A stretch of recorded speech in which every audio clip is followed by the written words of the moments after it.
Selamat datang di satu lagi kelas Sekolah Alkitab Mini. Studi kita dimulai dengan kitab Kejadian dan sekarang telah mengantarkan kita ke kitab terakhir Perjanjian Lama, yaitu kitab Maleaki. Dalam dua studi kita yang terakhir, saya telah memperkenalkan Anda kepada Nabi Maleaki dan kitab nubuatnya yang mempesonakan. Jadi untuk ketiga kalinya, saya ingin menarik perhatian Anda kepada kitab terakhir Perjanjian Lama, yaitu kitab Maleaki. Masalah utama yang ditangani Maleaki adalah apa yang sekarang kita sebut sebagai umat Allah yang telah membeku, yang hatinya telah semakin dingin terhadap Allah. Dan demikianlah masalah besar yang dihadapi banyak pendeta sekarang ini, yaitu banyak yang sudah dingin di hatinya. Umat Allah telah menjadi dingin terhadap Allah. Umat Allah telah menjadi tidak peduli terhadap Allah. Kebalikan dari kasih adalah ketidakpedulian. Ketika umat Allah tidak lagi peduli terhadap Allah, kita mengatakan bahwa hati mereka telah menjadi dingin terhadap Allah. Maleaki terbeban dengan dinginnya hati penduduk Yehuda terhadap Allah. Maleaki menyadari bahwa hati yang dingin menjadikan mereka rentan. Ada kesan di mana Maleaki ingin mengatakan, kalian telah kehilangan kecapi kalian. Jika kalian kehilangan kecapi kalian, maka kalian akan kehilangan segalanya. Kalau kalian kehilangan kecapi kalian, maka kalian akan menjadi murtad, menjadi sangat kelelahan, atau sepenuhnya membeku secara rohani.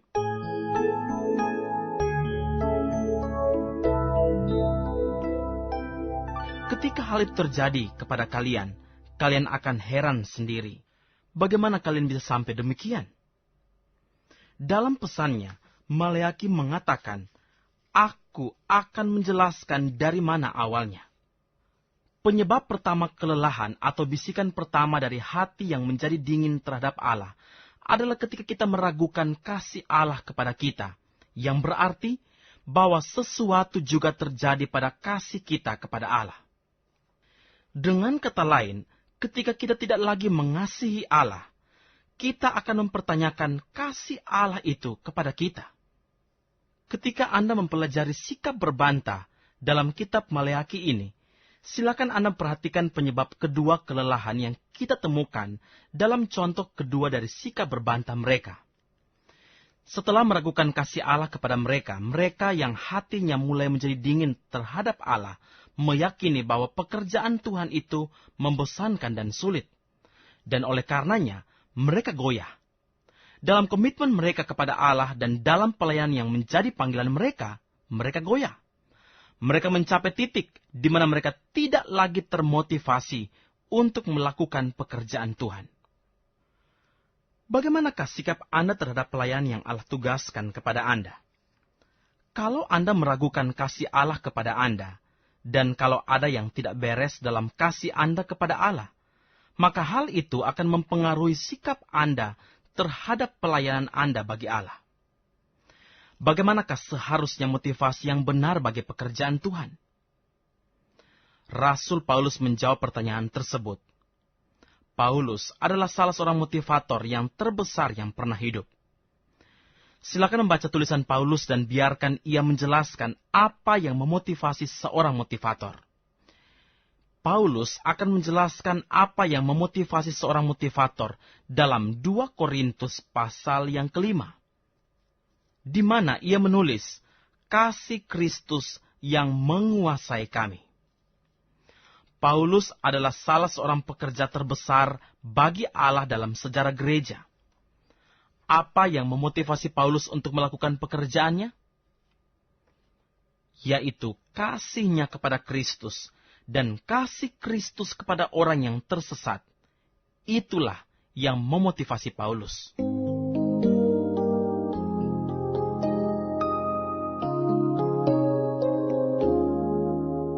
Demikianlah, Allah menghendaki karyanya terlaksana di bumi melalui manusia. Akan tetapi jika Anda kehilangan kasih Anda kepada Allah, atau kehilangan keyakinan bahwa Allah mengasihi Anda, hal itu akan mempengaruhi sikap Anda terhadap karya Allah. Karya yang Allah mau lakukan melalui Anda akan tampak membosankan dan sulit. Penyebab ketiga kelelahan adalah ketika umat Allah, setelah meragukan kasih Allah kepada mereka dan merasakan bahwa pekerjaan Tuhan itu membosankan, mereka mengalami penyimpangan dari komitmen mereka terhadap Allah maupun terhadap sesama. Orang yang paling dekat dengan penduduk Yehuda adalah pasangan mereka, dan oleh karenanya, banyak pernikahan yang bubar karena komitmen mereka terhadap satu sama lain terputus. Komitmen saya kepada Allah adalah landasan bagi komitmen saya terhadap sesama. Hubungan saya dengan Allah adalah landasan bagi segala bentuk hubungan yang saya miliki. Jika hubungan saya dengan Allah benar, dan komitmen saya kepada Allah adalah sebagaimana mestinya, maka pekerjaan saya dan hubungan saya akan menjadi luapan dari komitmen dan hubungan saya dengan Allah. Akan tetapi, ketika terjadi sesuatu pada hubungan dan komitmen saya dengan Allah, maka saya akan mengkompromikan semua komitmen dan segala bentuk hubungan saya dengan sesama. Orang terpenting dalam kehidupan saya adalah orang dengan siapa saya tinggal. Itulah keluarga saya. Maleaki menunjukkan khotbahnya terutama kepada kaum pria. Maleaki mengatakan, ketika engkau mengkompromikan komitmenmu kepada Allah, langkah berikutnya adalah bahwa engkau juga akan mengkompromikan komitmenmu kepada orang lain. Maleaki mempersoalkan masalah perceraian. Ketika kaum pria Yehuda menceraikan istri mereka, mereka menunjukkan fakta bahwa mereka tidak lagi meyakini komitmen mereka kepada Allah, di hadapan Allah maupun kepada sesama.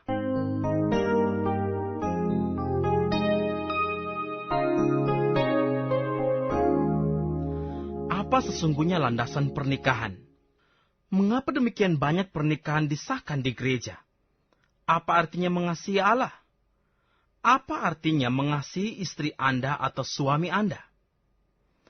Pemahaman yang matang tentang kasih adalah bahwa komitmen adalah kasih dan kasih adalah komitmen.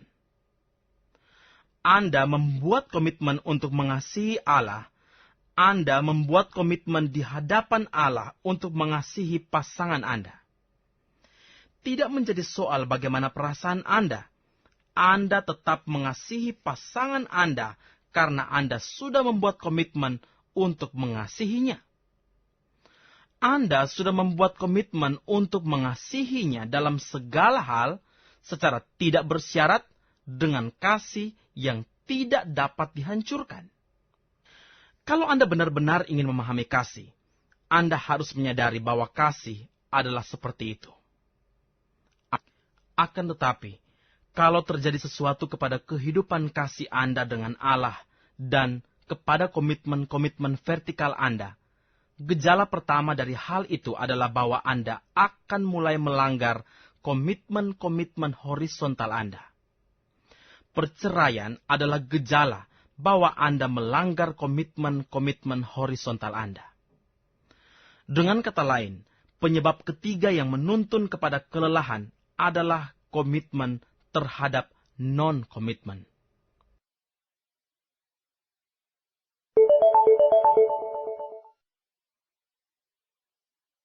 Sekarang telah mengantarkan kita ke sesi terakhir dalam Perjanjian Lama dan juga pengamatan terakhir terhadap kitab Maleaki. Kita telah belajar tentang 7 penyebab kelelahan rohani dari Maleaki. Dalam sesi terakhir, kita telah memulai studi tentang penyebab kelelahan yang juga dapat disebut sebagai 7 bisikan dari hati yang semakin dingin terhadap Allah. Kita telah membahas 3 bisikan pertama dari hati yang mendingin, yaitu meragukan kasih Allah, mempertanyakan nilai pekerjaan Tuhan, serta melanggar komitmen terhadap Allah dan terhadap sesama dalam kehidupan kita. Sebelum kita melanjutkan ke bisikan yang keempat, saya ingin kembali ke bisikan yang ketiga, yang demikian penting. Ingatlah, penyebab ketiga kelelahan adalah ketika umat Allah setelah meragukan kasih Allah kepada mereka dan merasakan bahwa pekerjaan Tuhan itu membosankan, mereka mengalami penyimpangan dari komitmen mereka terhadap Allah maupun terhadap sesama. Komitmen saya terhadap Allah adalah landasan komitmen saya terhadap sesama. Hubungan saya dengan Allah adalah landasan segala bentuk hubungan saya dengan sesama. Ketika terjadi sesuatu dalam hubungan saya dan komitmen saya terhadap Allah, maka saya akan mulai mengkompromikan segala komitmen dan semua bentuk hubungan saya dengan sesama. Maleaki menunjukkan khotbahnya terutama kepada kaum pria. Maleaki mengatakan, ketika engkau mengkompromikan komitmenmu terhadap Allah, langkah berikutnya adalah engkau akan mengkompromikan komitmenmu terhadap orang lain.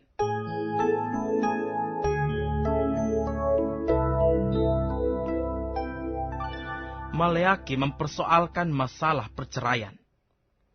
Ketika kaum pria di Yehuda menceraikan istri mereka, mereka menunjukkan fakta bahwa mereka tidak lagi meyakini komitmen mereka terhadap Allah, di hadapan Allah, maupun terhadap sesama. Apa sesungguhnya dasar pernikahan? Mengapa demikian banyak pernikahan disahkan di gereja? Apa artinya mengasihi Allah? Apa artinya mengasihi pasangan Anda seperti Allah mengasihi Anda?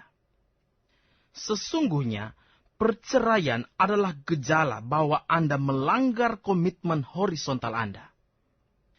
Bisikan keempat dari hati yang mendingin terhadap Allah adalah minat terhadap apa yang sekarang kita sebut sebagai relativitas moral atau etika situasional.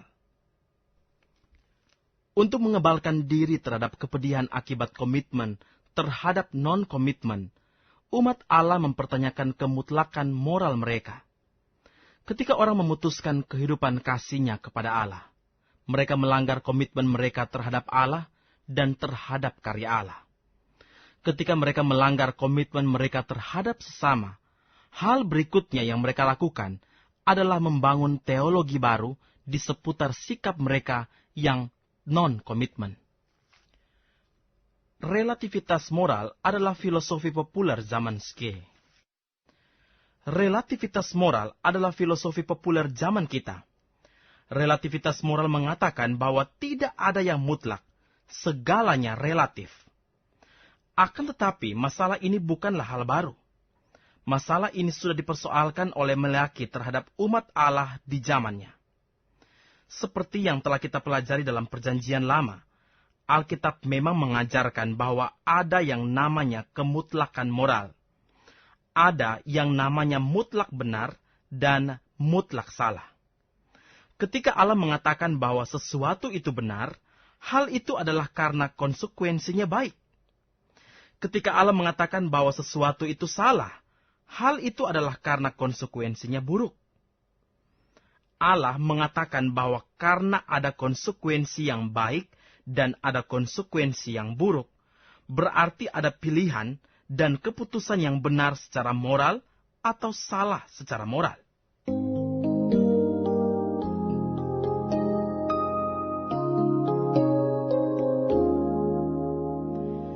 Ketika orang sampai ke titik di mana mereka sesukanya tidur dengan siapa saja, menceraikan istri mereka, dan gaya hidup mereka adalah sedemikian rupa sehingga mereka tidak bermoral, coba Anda amati betapa psikologi, teologi, dan filosofi mereka tentang kehidupan akan terbentuk di seputar pilihan dan gaya hidup mereka yang tidak bermoral itu.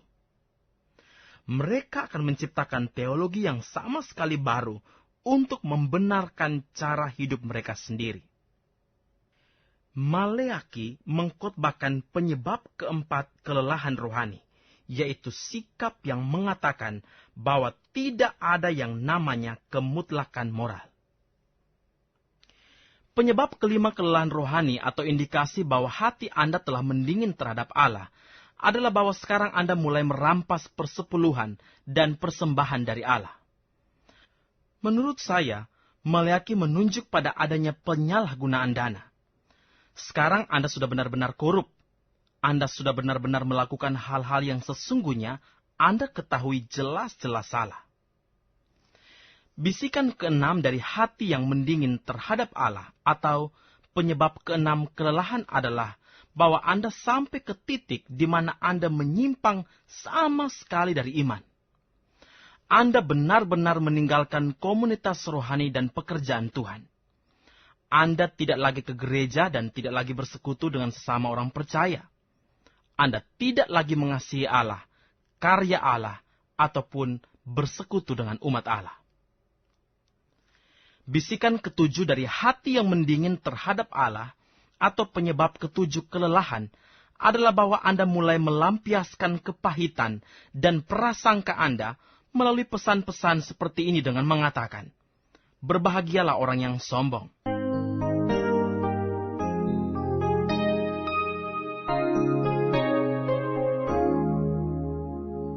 Maleaki memiliki rasa humor. Intinya, Maleaki mau menyampaikan, inilah 7 bisikan dari hati yang mendingin terhadap Allah, atau 7 penyebab kelelahan rohani. Hati yang dingin atau penyebab kelelahan rohani dimulai ketika Anda memutuskan kehidupan kasih Anda dengan Allah, ketika Anda meragukan kasih Allah kepada Anda, dan Anda tidak menunjukkan kasih Anda kepada Allah. Di sanalah segalanya bermula. Lalu, pekerjaan Tuhan menjadi membosankan dan sulit, sebab Anda tidak lagi mempunyai motivasi untuk melakukan pekerjaan Tuhan. Lalu Anda menyimpang bukan saja dari komitmen Anda terhadap Allah, melainkan juga dari komitmen Anda terhadap sesama, misalnya pasangan Anda. Lalu, Anda mengembangkan relativitas moral. Tidak ada yang benar atau tidak ada yang salah. Segalanya relatif. Maleaki juga menubuatkan tentang kedatangan Sang Mesias. Menurut Maleaki, Sang Mesias akan datang dalam waktu 400 tahun, dan kedatangannya akan didahului oleh kedatangan Sang Nabi terbesar, yaitu Yohanes Pembaptis. Maleaki menubuatkan beberapa hal tentang Yohanes Pembaptis. Maleaki mengatakan bahwa Yohanes Pembaptis akan menjadi pendahulu Sang Mesias dan akan mempersiapkan orang-orang menyongsong kedatangan Sang Mesias. Wahai para ayah, sadarkah Anda akan tantangan tersebut? Ketika Yesus mengajarkan doa dengan menyebut Allah sebagai Bapa kami, Yesus memberikan tanggung jawab luar biasa kepada kita semua yang menjadi ayah.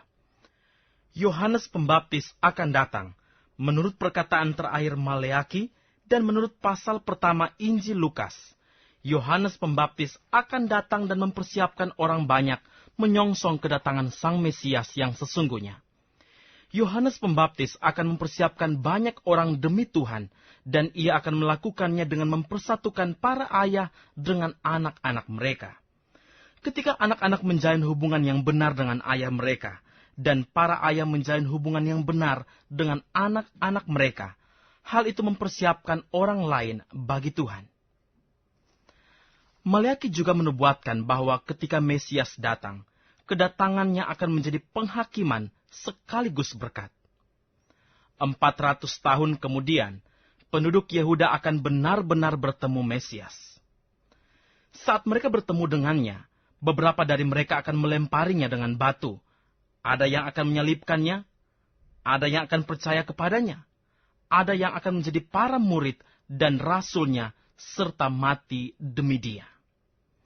Suatu kalimat yang mungkin Anda bisa tuliskan pada akhir perkataan Maleaki ialah bersambung 400 tahun kemudian. Ingatlah bahwa Anda dapat menyimpulkan keseluruhan perjanjian lama seperti ini. Yesus Kristus atau Yesus Sang Mesias akan datang. Dan seperti itulah tepatnya kitab Maleaki berakhir. Pengharapan bagi setiap hati yang dingin terhadap Allah adalah Yesus Sang Mesias. Apakah Anda mengenalnya? Apakah Anda memiliki hubungan dengannya? Allah mengasihi Anda, dan Ia pun merindukan Anda mengasihinya. Sampai jumpa.